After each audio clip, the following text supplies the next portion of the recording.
Hi guys, it's Micah. Today I'm back with a card with many hacks that I use on my daily card making. Here's a slimline card that I made with hexagons from cards series. This is a piece of metric paper that's 21 by 29.7. I cut it at 21 centimeters and I score it at a halfway point and fold it. So you get 10.5 by 21 centimeters, which fits in the envelope very nicely. You could make it a little bit longer if you want, but I like the fact that it's square.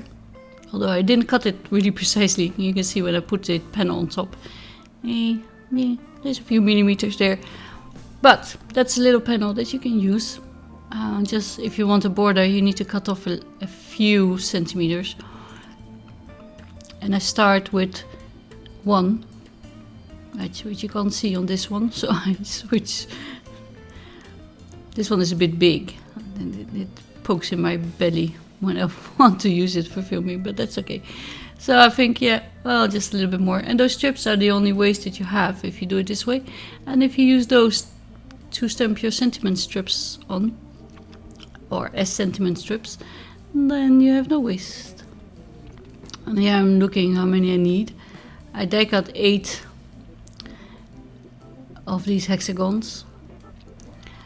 And they are from Crealis. They're the cards element with 2 Z's. And there's a solid one that I use to cut printer paper and a shape one. And I put them together through the machine. So, you know, your plate is big enough to fit both. And then you only have a few passes instead of many. And there's quite a few different ones. I really like the round one as well, but I like the hexagon because you can like slot them in together. And these are the borders that it makes, and I did put double-sided tape behind the black ones, not the other colors, just the black, because I thought that's, you know, they're big enough. I just put some double-sided tape or runner tape on the print paper, which I forgot here, but yeah. So that's hack number 2, is it's just cut them both at the same time. You know, just put smaller pieces of paper on your plate and just do a solid one and a colored one. And then I had to do the black ones again to get this black border. And that's extra passes, of course, but yeah, it's still less than you would if you had to do them all at once, or one after the other, actually. And you can use the borders as well. They're quite fun because they're colored. And you can use the triangles as well, just to build your own background. But I went for the Triviant. There was a game we had in the 80s, 90s with all the questions in different topics. And you had to get a little triangle for every topic. Well, maybe it's called trivia. Or trivia in English, I don't know. But it was really cool. And I haven't played it in a while. It was my boyfriend, my deck. I have 6 slots in my hexagons, and I have 8 colors of card stock. I already omitted the dark blue one, but I think I still used it here and there. And well, I was trying to fit 6 colors, but then my rainbow didn't make any sense. And then I thought, well, what if I just continue my rainbow in the hexagon next to it? I mean, who says they all have to fit in one hexagon? Yeah, no one. But I like it now because then, you know, the blue is the end of one, and then it continues with the purple on the next one. And I didn't really take into account where the colors would end up. I just put them in rainbow order. And I finished with the blue one, so purple goes here, and then I go back to red and orange and yellow. And of course it makes like a curve backwards, so I can't make it touch with the green one now, so unless I do it really weirdly.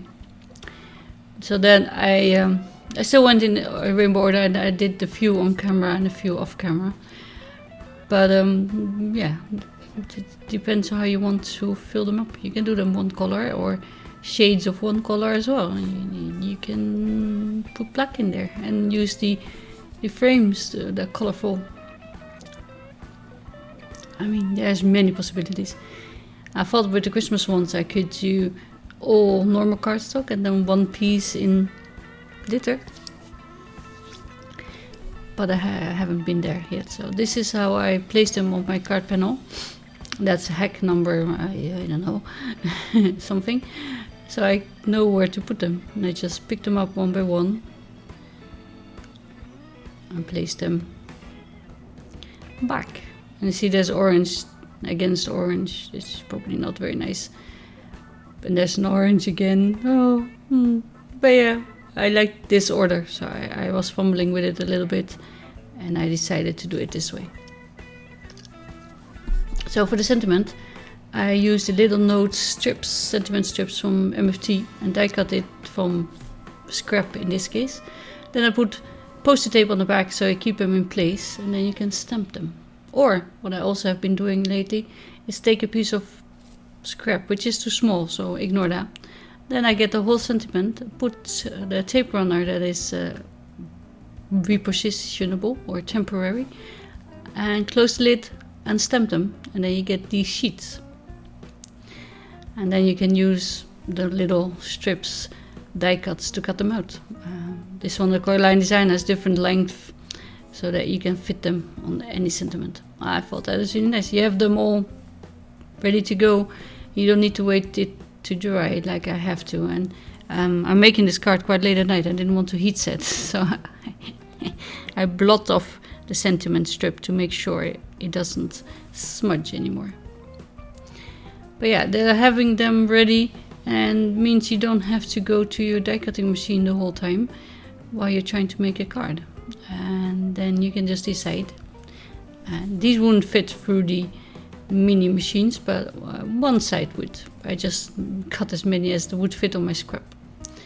And then foam tape, because someone once said that dimension is life.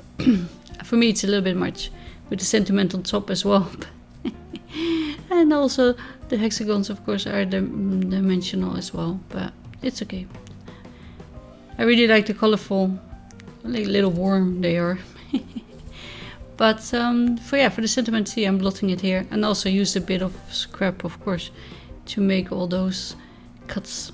And here's another hack: put the release paper of sticker tape on the other side of foam, so you won't smudge your scissors or gunk them up, and then you have to decide where to put it.